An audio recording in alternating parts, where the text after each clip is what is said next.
Welcome to the Pirate Broadcast, where we interview interesting people doing interesting things, where you can expand your connections, your community.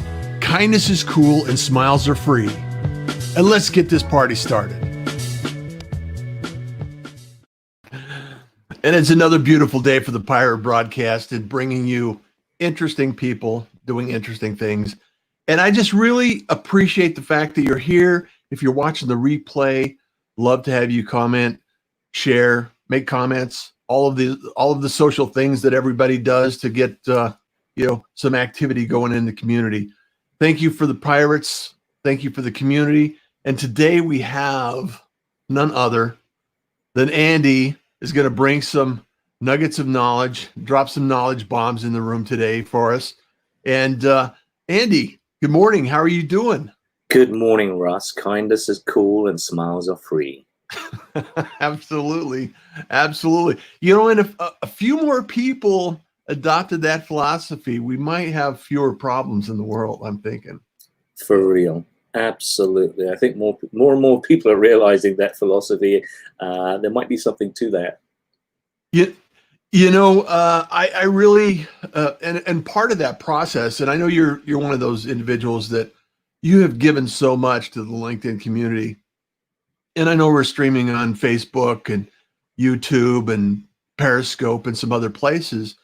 And also, I just want to acknowledge the people in LinkedIn and some of the work and the efforts that you've put into it, because you've developed some amazing techniques. And I was reading one of your posts the other day and talking about some of the nuances of the algorithm, and you go deep, and you've helped so many people identify what needs to happen on LinkedIn. So I'd like to kind of dive in and discover, how did you arrive at this location of being so thoroughly invested in some of these ideas and thoughts and the process of LinkedIn? How did you didn't wake up one day and say, I'm just going to unplug LinkedIn and peel it apart and discover everything about it?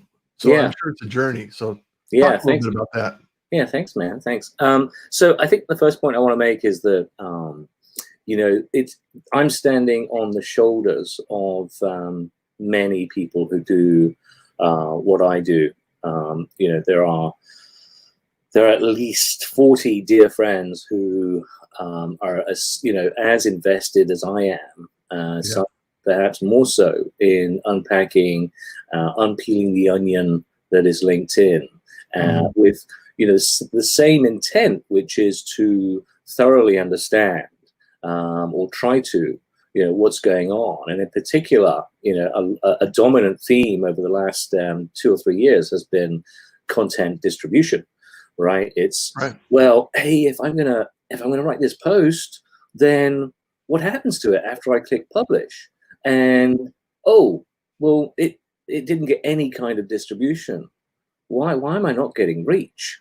And so those basic fundamental questions are what we seek to answer. We being the collective of LinkedIn observers, teachers, trainers, and coaches that are all wrestling with this on a daily basis. So we try and share what we know. But going back to my journey, I was a stay-at-home dad in, I think it was, when was it? 2006, 2007. And that's when I started to get involved with LinkedIn in terms of my own education. And I started with LinkedIn groups because it blew my mind. LinkedIn as a platform, a professional platform where in theory I could have access to thousands of people all around the world. And I meant, it's millions in theory, but in practical terms, it's thousands in terms of, your bandwidth and your ability to actually engage. Yeah. And groups in particular, Russ, were fascinating to me because, wait a second, you mean that I can create communities for absolutely anything at all, right? So I can name the subject and I can build it, and they will come.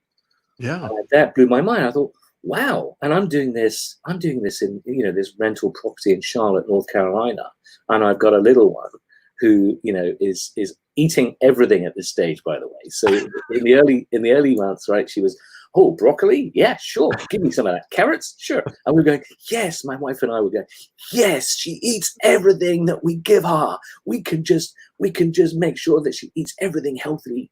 And yeah, that didn't last very long. That was a moment in time. Yeah, as soon as she could speak, it was, yeah, I want mac and cheese. What? Yeah. You had mac and cheese 4 days straight. Yeah, that's what I want. And then I want candy as well. Yeah, give me M&Ms, give me Twizzlers, and then I'll have the mac and cheese. Just keep giving me that fat boy. So anyway, I digress. So yeah, groups was the thing that blew my mind, and that's why I started educating myself in terms of how LinkedIn worked. And then some LinkedIn groups, I was getting quite competitive about it because there were others in a similar space. So, you know, I had I have an RFP, request for proposal group, that was neck and neck with another similarly named group, and I always wanted to have more members and more discussions than this guy's group. Similarly, there is an alternative dispute resolution group, ADR, because I'm an ex-lawyer. Mediation was something I was interested in. Started this ADR group, and again, I wanted to be the biggest and the best ADR community on LinkedIn.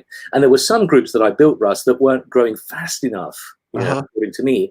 And I said, I think I'm going to focus on these 6 or 7 groups, give these other 3 away, and I'm going to give them away to the member or a member of the group. And that's what I did. So there are groups out there that I started, and you know, as far as I know, are still doing fantastically well. So that's where I started my education, and you know, I still run those groups. We can talk about groups. Groups are a bit of a sad story right now in terms of, you know, what's happened to them in the last 4 or 5 years. Yeah. You know, it's a tale of meddling and tinkering and not having a linear strategy. And then I just started to write about, you know, my learnings, what I discovered, worked on LinkedIn. And in particular, I spoke about the branding space and how people were, to my mind, not making the best use of their profile page. And I was thinking, well, why are you doing that? I mean, or why would you do this? That's a strange one. I mean, that's the thing about LinkedIn. It forces everyone to become a marketer. It forces everyone to be a website admin, right? And you have to go through all of these hurdles. You have to make all of these split-second decisions, and some of them will not serve you well if you make the bad decision, right? Bad according to me as an observer, and thinking that just makes you look amateur. That just makes you look, you know, not like someone you wouldn't want to have a conversation with because you're not paying attention. And there are all these things that, like I say, it forces you to think about, and some people are not thinking, or they don't exactly know what their strategy ought to be or what they're doing. And then so I started writing about branding. And my early stuff, Russ, was pretty crappy, and I'm kind of glad that it's hidden on the website. It's hidden on the website. It's hidden in the search engines because people don't look for it, thankfully. And then, you know, like most things, if you keep doing it, then I think you inevitably improve. You keep that would improving. Be a great post, though, Andy. That would, my early stuff. Andy's flawed posts. Oh yeah. I'm glad they yeah. I'm glad that they synced, or they sunk, because they were stinky. Yeah. So, but one less stinky post was, they're all indexed by the search engines, but one post in particular, 3 stunningly good LinkedIn summaries. That's more or less, very soon after I clicked publish on that thing, within 48 hours or so back then, it landed on the first page for 2 search queries on Google in particular. So when people look for LinkedIn summaries or LinkedIn summary examples, they would get to the first page, and my post basically crept up on the first page up towards the first ranking, the top spot, the very first thing that people, attempted to click on. And when that happened, Russ, my little tiny blog that did. And so my traffic went, ooh. And then it kept there, like for months and then for years. And in that first year, I was so intrigued and I kind of worried and asked, wondered, well, how long is this going to last? How long am I going to keep getting that exposure thanks to the SEO gods?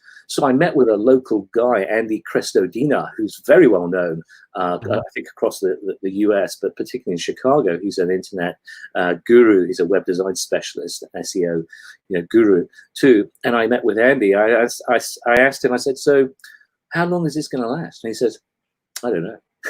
And I said, all right then. All right. But he said, enjoy. I'll go with the flow. He said, well done, but enjoy it while it lasts. And I really don't know. I really don't know how long it's going to last. And it lasted, it lasted about 2.5, 3 years. And in that time, in that space, I've been writing, the best possible content that I possibly can.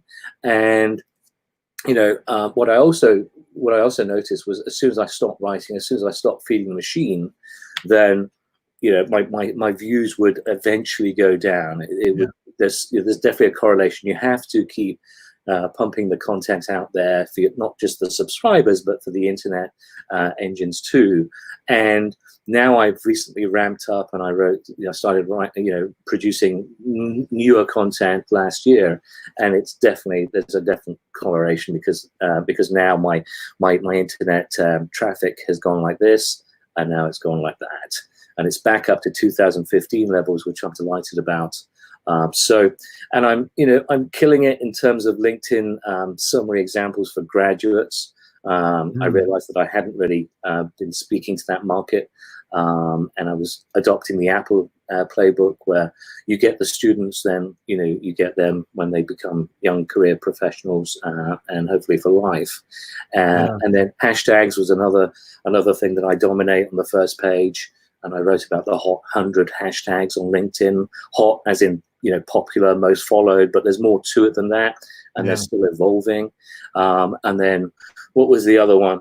The algorithm. I wrote this very sort of in-depth piece about the algorithm, which was standing on shoulders of others, right? There's some great research out there, which what makes it great is that it confirms what a lot of observers like myself have seen happen on LinkedIn to content, and we go, oh, there were so many light bulb moments in Richard van der Blom's study, where essentially he tasked his local university marketing department and said, hey, I've got a cool project for you. Here's 3,000 bits of content from LinkedIn. Tell me what's happening here. And that was fantastic, the way they spliced and diced and crunched. When they broke it apart and kind of reversed engineered what was actually taking place. Exactly. I have an interesting, and you mentioned it earlier, is the you gotta feed the machine in order to continue to evolve and grow. And I know that LinkedIn has changed and evolved over time, and I think there are times, well, I know there are times that my posts announcing the fact that I have a show get a lot more traction than the actual show itself.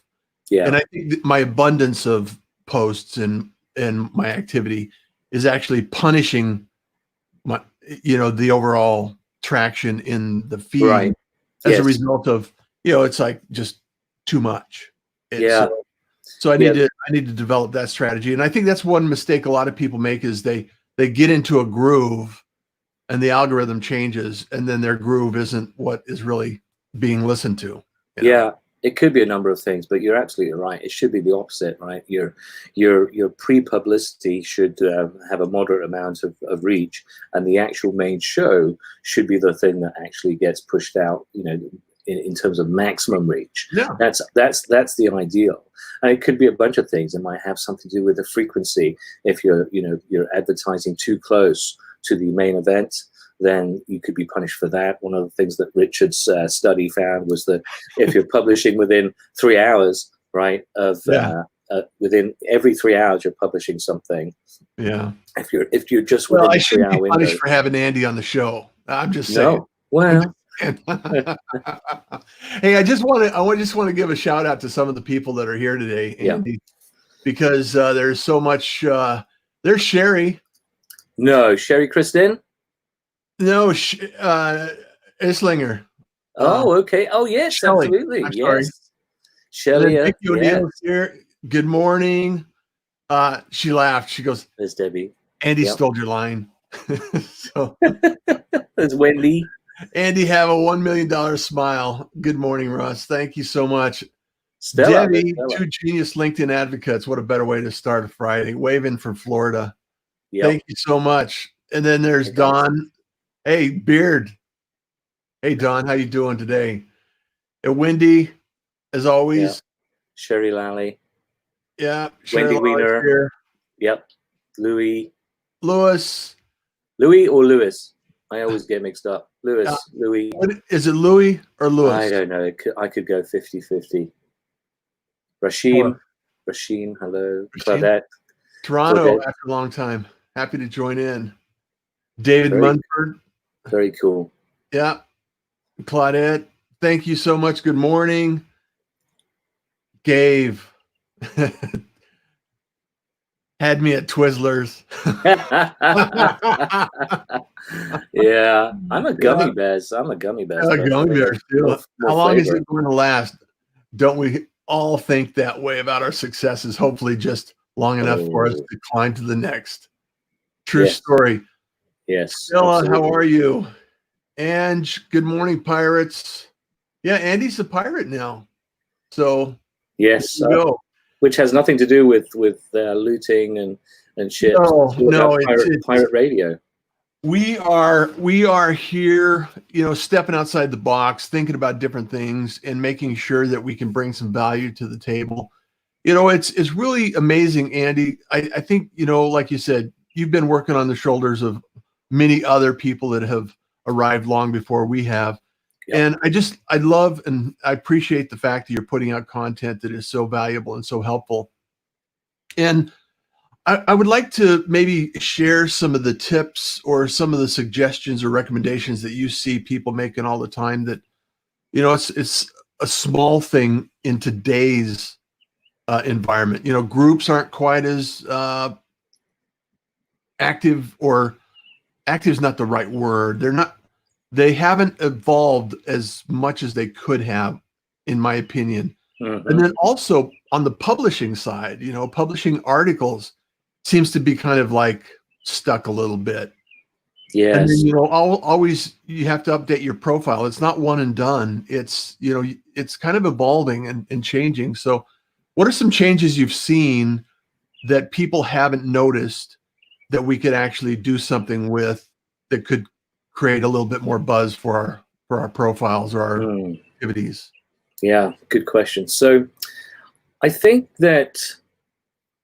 people need to play around, not so much changes that, perhaps other people haven't seen. I think people need to play around with all of the different options that they have in terms of publishing. If they're trying to build their profile, then think about the multiple ways that you can do that. It's not as if there's a lack of variety in terms of how you can express yourself and promote your brand on LinkedIn. There are so many ways to do it, right? You can do it via an event. You can do it within a group, even though groups, although groups are broken in terms of there are many spam-infested groups with many checked-out group owners, there's still a destination, right? There's nothing to stop you from building a group and having a great community and giving them what they want. So they're not broken for you. They may be broken for others in terms of, the people who have built 1,000-strong groups and are, frustrated that they can't reach them with an announcement. So think about the variety of things that you can do and experiment. A simple text post, right? Nothing else but a text. If it's powerful enough, if the message is powerful enough in the text, and you get engagement, then that's your job done. That's success. Yeah. Right? If you get a hardcore of fans, if you get 20 people or so. Someone asked me about KPI. How do you measure KPI in terms of LinkedIn? Right? What are the key performance indicators? Then, if you get 20 people engaging around a text-only post, that's success, right? Because then the LinkedIn algorithm looks at that and then will send it to another 10 or 20 people, and suddenly you've got 40 plus, 50 plus people, half of whom you don't know. And you're building relationships with those purely because you had a great idea for a text-only post, right? And then you could add an image. You could try tomorrow's, well, that text post did really well. I've got another idea, but you know what? I think an image, a compelling image that works exactly with the text, it kind of explains what the post is all about. You know, I'll do that tomorrow. The next day, try something completely different. You know, try a video. Try loading a video. There's a guy that I interviewed yesterday. He's a creative powerhouse, and his name is David Breyer. Take a look at his activity stream. Right, he started off as an illustrator, then went into design. Out of Brooklyn, out of New York. He's now in Wisconsin. If you take a look at his activity stream, you'll see an amazing potpourri of different kinds of activities. And you know, he's on fire. He's always got something ready to go. And he is a pirate, and he's constantly challenging the audience. He's constantly making them to think. Yeah. But he's also grabbing their attention. So he's a master at the attention grabbing. Look at that. And then look at other stuff, other content that's all around you, right? If something stops you in your tracks in the home stream, why is it stopping you, right? Can you replicate that? What can you learn from that success? Because it's success because you stopped, right? And you clicked and you're absorbing it. That's success. Well, how can you use that success for your purposes, your objectives? Right, and then articles again, you know, similar to my advice with groups. Articles are not done. Articles just are not popular right now on LinkedIn. Posts are popular because we all want the short, sharp fix, right? They're like the newspaper of the day, and they're popular. Posts are popular because that's what we seem to be, primarily interested in. That's not to say that if you have a fantastic 1,500 word article ready to go in your head, and you know that shouldn't stop you from doing it. Do it, because then it gets indexed. Then you get the SEO love, right, from the search engines, which you don't get with the posts. Yeah. So someone will always see that because it's out there. It's got the LinkedIn brand, all right, so it's going to play well on the search engines, and people will see that. I've got a buddy in Toronto, Bruce Johnston, who swears by articles. He says, Andy, I still write articles. The reason being, I still get business inquiries from articles that I've written 2-3 years ago. And it blows his mind, right? And he loves that. So that's why he still believes in articles. And who knows, you know, things change on LinkedIn. LinkedIn may decide to give articles more publicity. In other words, they might start sending out notifications for articles, split it equally between articles and posts in terms of notifications. Then that behooves you to diversify. And really, don't you believe that what I love about articles is, you know, something that you wrote that is relevant still today can be actually reshared out in social media, and you still get a bump in activity from it. Yeah. And it's just a matter of being able to, you know, once you create it, sometimes you, like you said, not everything you created, you want people to see, but everything that you create is still out there. Exactly.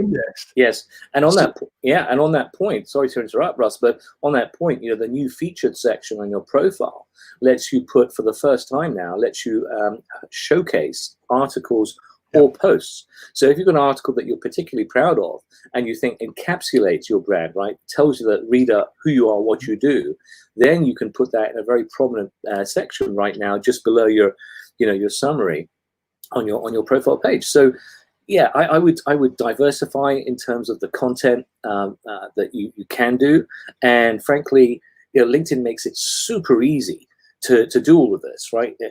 If I compare blogging and everything that I have to do on my own blog to article writing on LinkedIn, it's no contest, right? Yeah. There's no domain management, right? You're good to go. You got all the tools in the actual page, publishing an article page, and you can make it look really, really nice. And then you're done within, whatever, a couple of hours, and then it's out there and it's something you can be proud of. So yeah, reverse engineer, look at what's out there. You can see if it's successful or not because you can see the amount of engagement that's going on around it, articles and posts, and then use that to your advantage. And I think also, Andy, I think it's really important for people to understand. This is what I like to promote is think about what you enjoy doing for yourself because it's a Yes, marathon. It's not a yes, sprint. It's not a one and done. You think about what you enjoy doing on a regular basis. yeah, And, you know, I know that my numbers could be different than they are if I put a little bit more effort in a couple of areas. However, I like getting on here, talking to interesting people like yourself and sharing some information and some golden nuggets yeah, with the community. And this is how I start my day. You know, 5 days a week, I get up and do this. And, you know, I got people booked out for a little while now. And this is what I enjoy. So it's simple for me. It's easy access. And hopefully it was simple for you to get on the show and you know, gain access and be here. And totally. so it's a simple equation of being Yeah, able to produce it, create it, and actually be consistent around that.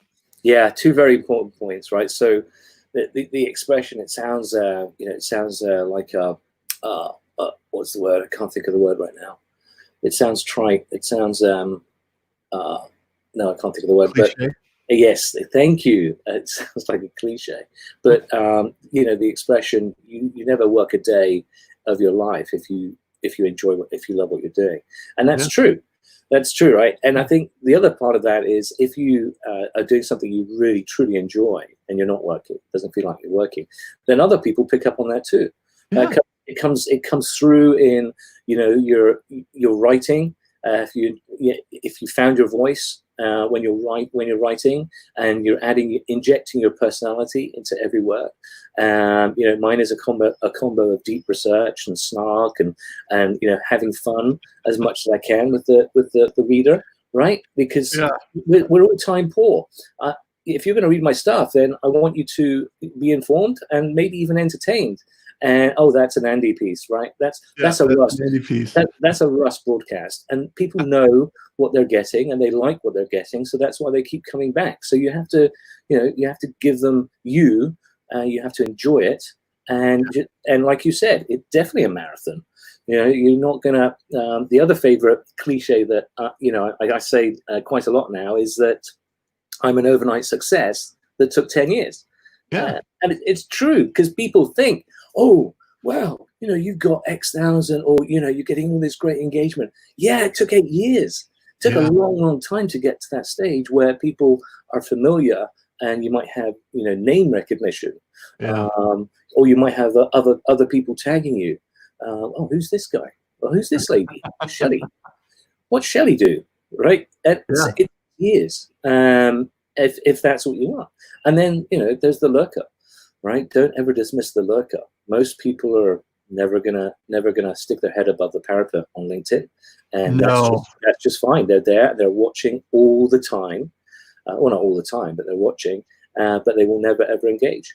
And that's why polls, right? That's why polls are so important, because the lurkers love polls, right? Because I can just vote. Well, it still gives them a voice. It gives them Yes. a voice and an opportunity to speak up without being seen, right? Yeah. So it's one of those things, and I just really appreciate all of the people that are here. It's one of those things. There's Victor. Hi, Victor. He's Yes. there. Just shared your link. Thank you so much, Debbie. There's so many things that we can do to extend the here's Debbie also extended the edit to add 100 characters to headline, now enabled on desktop. Yep. Feature section is awesome. 600 character all. Thanks, you rock. So many things changing. So many things changing on LinkedIn. That's the other thing. And when things change on LinkedIn, again, you rely on the people, the observers, to report the latest. And some of these changes are minor. Some of them, for example, the changing the logo to the rainbow, right? That may be minor. It may be like a little tweak. It might mean a lot of people a lot of things. It might mean something deep and important to many people. People pick up on it, and they actually notice those things. And when they report, and they can actually share that, it's a great information to share. Yes. So what are you working on, Andy, that is really kind of top of mind that we can actually go track you down and follow you and consume your amazing content? Yes. So I have been neglectful of my blog, my LinkedInsites.com blog. Someone commented, someone said, so you haven't written anything on your blog, anything new since December. Does that mean that you're letting it die? Oh, okay. Oh, Hey, tell me exactly how you feel. Don't sit on the fence. And I said, is that how you measure blogs and blog success? That they haven't been added to in the last 6 months. Haven't been fed for a few days. I know, that's right. Feed the machine. And he said, of course not. I said, I just, I will be. And he said, that's great news. So that was quite, in your face. But he's right, and I do have to make sure that I'm putting stuff there. But it's a question of prioritization and time. And so yes, I've always got ideas, like similar to David Breyer, similar to you. Yeah. You've got a pipeline of ideas in your head ready to go. They just need to be, actioned and then produced. So yeah. I've had in my head like 3 articles that I think would be pretty stunningly interesting for the blog. And then the other thing I want to do is I refer to posts on LinkedIn as being like the newspaper. Well, I can tell which of those posts have been of interest to my tribe and other folks. Subsequently, via the distribution of the algo, I'm going to convert some of those well-playing posts into LinkedIn articles as well. Yeah. So I'm going to do articles on my blog. I'm going to repurpose. So, in other words, there's a lot of evergreen content that I think it just dies eventually on the vine in the posts section. Push them over to articles, pull them in, make them look nice and make them look attractive. But there's also a lot of good stuff that I've gotten via my polls experimentation. So I've had some pretty interesting discussions around polls, because that's the other cool thing, is that if you structure a poll correctly, you don't have to make it binary. You don't have to make it yes, no. You can make it other. And then when you make it other, what happens is it kind of forces people then to start engaging around comments. And that's great, because then you get all of this additional very cool content that you can then pass and wrap into something else. So that. And then the third big thing for me right now is what you're doing, sir. Right? It's the podcasting, and I'm appearing as a guest today. We spoke about this. I'm a guest on 3 podcasts today. That's just the way I scheduled it. So I'm doing. Yep. Thank you very much. And then my own podcast is not something that can be done, as you know, Russ. It takes. It's not just the setting up of it, making it easy for your guest and making sure all that goes well. It's the questions you're going to ask, all that prep, and then it's the post stuff, right? So whether it's audio processing, engineering, then it's the transcription, and then it's that everything on the blog is good. I just had a friend say, "Oh, listen, your Instagram handle is not working." That's right, because I changed my Instagram ID. So there's all this admin that you have to do, but it's a ton of work. It never ends. It never ends, and it takes you away from other stuff, right? So you have to figure out, okay, what am I going to do today? So yeah, busy. Yeah, I love it. And Andy, thank you so much for being here. I know that we all have only so much creative energy that we can actually pour out to the community, and I appreciate all the work and effort that you put out there. And there's so many things that we can learn if we just pay attention once in a while, and if we're all working together in the like the pirate community is a wonderful community. So if you're not connected to Andy, connect with Andy. Reach out, make some comments on his posts, consume his content. He has some great posts out there that are just phenomenal, amazing reads. So, Andy, the last takeaway, what do you want to be known for as your superpower? I think I want to have a loud, and very clear voice. I think I want to be, opinionated, sure, loud, hopefully friendly enough, tell it like it is. But I want it to be, all signal and no noise. I think that's what I want. I think if people read my stuff, they go, oh yeah, I'm going to read Andy's stuff because he's very, very clear. He makes the complex very, very succinct and simple. And I quite like the snark. I think that would be this, because I just need a little snark today. I'm going to go grab Andy's article. It's like, it's like it's the infographic I put out the other day, Russ, which was kind of tongue in cheek, but trying to be educational too. But it was, it was a flow diagram, and it started by good content, crap content. And it's as simple as that, because try as you might, you can spend as much time as you want trying to understand content distribution on LinkedIn. However, if you don't have the goods, if you don't give the goods, then all of that understanding is going to be irrelevant. You really need to give them the good stuff. Yeah, I truly appreciate that. And hey, everyone, if you enjoyed this content as much as I have, you'll like, comment, and share. Let's give the algorithm an exercise and make sure that we can work it out on this show and episode. And also, Andy, by the end of the day, this will be a post, a podcast, and a transcription and everything that is available. I'll send it over to you. Great. And, get you out. You can find it all over on russjohns.com. Yes, I'll push it out. Yeah. And so, thank you so much for being here, Andy. I know you got another podcast that you got to go join and say hi to Andrew for me. And I will. Yep. Andrew Moore, the new normal podcast. And then this afternoon, Mark Miller's Career Pivot podcast. And there's some free advertising. Fantastic. And thank you so much for joining us today. So, and as you know, kindness is cool. Smiles are free. And you enjoy the day. Thank you for joining the Pirate Broadcast.